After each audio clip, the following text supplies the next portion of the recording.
What's up mga brothers? Welcome back sa ating panibagong serye. Ngayong episode mga brothers, magba-bike recommendation tayo. And anyway mga brothers, dumayo pa tayo ulit ngayon dito ulit sa Benelli, Caloocan para tignan yung mga motorsiklo nila. At ito yung unang episode natin ng ating bike recommendation. Simulan natin dito sa kanilang adventure bike na TRK 502X, no? So ito mga brothers, marerecommend ko to sa mga naghahanap o sa mga retirement na bike na sinasabi natin. Siyempre pag may mga edad na tayo, gusto natin na mag-iikot na, magta-travel na, ito po yun mga brothers, marerecommend ko po ito. Itong bagong labas ng Benelli sa kanilang TRK na series. Ito po yung bagong version na 502X, no? Naka-spoke wheel na po ito mga brothers. Maganda yung windshield niya. Display natin dito, analog and digital, no? Mababa lang yung seat height. Ako 5'4 lang ako, na test ride ko to noon, walang problema. No, may kabigatan ng konti pero syempre understood naman yon dahil isa itong adventure motorcycle. So mga brothers, doon ko ito marerecommend. And also kung mahilig kayong dumaan sa mga expressway, wala rin problema ito. Kung gusto nyong mag-trail, kayang-kaya nito. Yung mga light trail lang naman, hindi naman yung talagang pang mga tawid gubat o mga talagang pang hardcore na, no? Pwede nyo rin ito pantawid ilog, walang problema. Kayang-kaya nitong TRK 502X ng Benelli. So ngayon mga brothers, may presyo ito na 399,000 pesos. Alright? Alright mga brothers, second on our list. Kung ikaw naman yung rider na naghahanap na isang cruiser bike and yet naka-customize na, marerecommend ko sa iyo mga brothers, is itong Benda Napoleon 450. Kita nyo naman mga brothers, napakaangas. Formado ang motor na ito. I guess wala na kayo masyadong gagawin dito kasi fully customized na siya. Pero kung malikot ang utak nyo, pwede nyo pa rin naman to dagdagan ng mga konting classic accessories. Anyway mga brothers, meron itong 450cc na between engine. This is a 6-speed manual transmission. Mababa ang ating seat height dito mga brothers. Tingnan nyo naman. Ayan, pwede ko nga itayo. No, magaang lang naman siya. Mukha lang siyang mabigat tignan kasi napaka-brusco niya. Pero pagka gamit mo na siya, meron tayong test ride review nito, napakagaang lang nito. Naka-N-bar side mirror tayo rito, digital ang speed meter, all LED lights ang function mga brothers. Sabi ko nga, marerecommend ko ito sa mga tipong katulad ko na isang classic rider enthusiast dahil naman sa pagiging classic cruiser niya na customize ang datingan. So mga brothers, may presyo nga pala ito ngayon mga brothers na 359,000 pesos. So mga brothers, dito naman tayo sa kapatid ni Napoleon 450. Ito naman si Chinchilla 450. Kasi si Napoleon mga brothers, hindi ko nabanggit kanina na naka single seater. Ngayon naman syempre pagka nagmumotor tayo, lagi naman tayo may angkas, no? Especially pagka meron na tayo mga girlfriend o misis. Ito si Chinchilla is merong angkasa, no? So hindi naman yung configuration ng makina na 450cc between engine. By the way, pwede nyo nga pala ito mapasok sa mga highway sa Pilipinas. Mas para sa akin, mas relax itong si Chinchilla ng ating nasakyan. Same lang din naman yung speed meter. Then may malaki tayo ritong gas tank.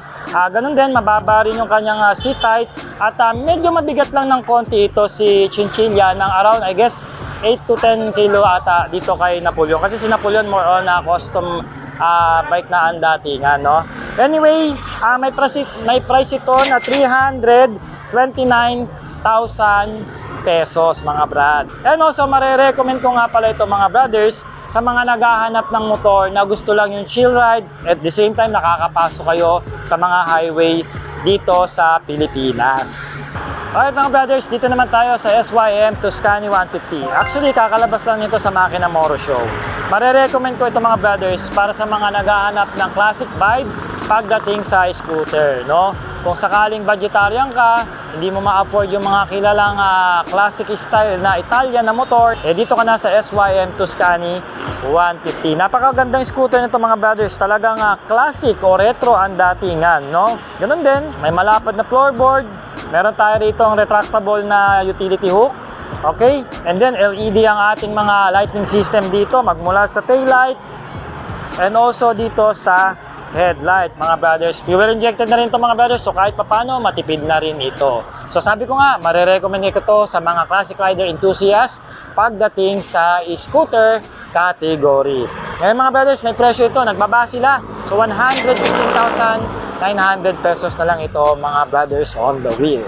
Alright mga brothers, dito na tayo sa nag-trending na adventure scooter ng SYM. Ito nga yung Husky ADB 150. Pare-recommend ko ito sa mga riders na naghahanap ng adventure scooter na gusto nilang pang long ride.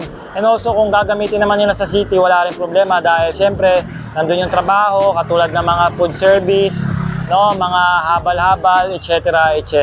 Pero itong motor na ito is naka-design siya para sa isang adventure na lakaran, no? So pwede mo siyang i-trail pero light lang naman dahil naka-dual sports itong motor na ito. And also naka-naked handlebar tayo, ABS traction control, present sa motor na ito, digital meter, meron siyang windscreen dito, LED lahat ng ilaw niya magmula headlight and also taillight. And of course, fuel injected dito na merong 150cc na makina, no?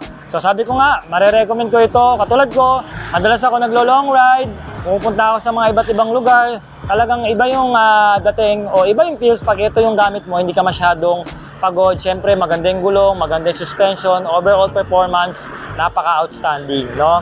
So doon ko siya marirecommend. And also may presyo nga pala itong mga brothers na 152,900 pesos. Dito lang yan sa Binelli, Caloocan.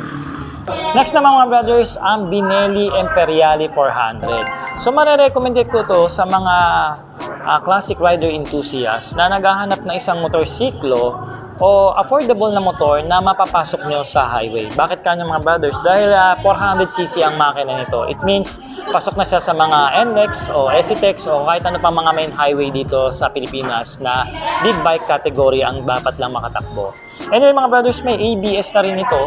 At analog ang kanyang meter panel dahil classic ito at yung also yung mga ilaw niya is conventional pa na lighting system. Ngunit ganun pa man, ang performance nito na nasakyan ko, para ako naka Royal Enfield, yung datingan niya, no? Para ako naka Triumph or BSA. Ganun na ganun yung vibe niya. And also yung feels ng muffler nito, napaka-solid ng na-ride ko. Kaya nga sabi ko, kung ako lang kung retirement bike, ito yung isa sa mga wishlist ko na motorsiklo, no? Itong Binelli Imperiale, no? Tsaka yung performance nito, hindi masyadong overwhelmed, no? Sakto lang, banayad lang, swabe lang, hindi naman siya ganun kalakas. At the same time, hindi naman din siya ganun kahina. Sa mga brothers, meron itong presyo na 238,000 pesos. Alright mga brothers, pang last sa ating bike recommendation dito sa Binelli, Caloocan, no? So kung ikaw yung tipo ng rider na gusto mo nang tumawid, no? Gusto mo na mag-try ng 200cc to 250cc and then magpa-practice ka ng manual, ito yung marirecommend ko. Itong Binelli Moto B 200 Evo. Bakit ko na-recommend ito? I guess para sa akin ito yung mga pang-beginner na cruiser and also sa mga kababaihan na magta-try ng mga clutch o manual transmission na motor, very recommended po ito dahil mababa lang po yung seat height niya. Tingnan nyo naman, paupo lang ako dito mga brothers kasi nga almost nasa 700 mm lang ang kanyang seat height. So madali o very easy to manage lang ang cruiser bike na ito. Sabi ko nga sa mga ibang review o sa mga ibang episode natin dito sa motor na ito is light-weighted na cruiser bike. Okay? Sa mga brothers, doon ko siya marirecommend and also sa mga classic rider enthusiasts,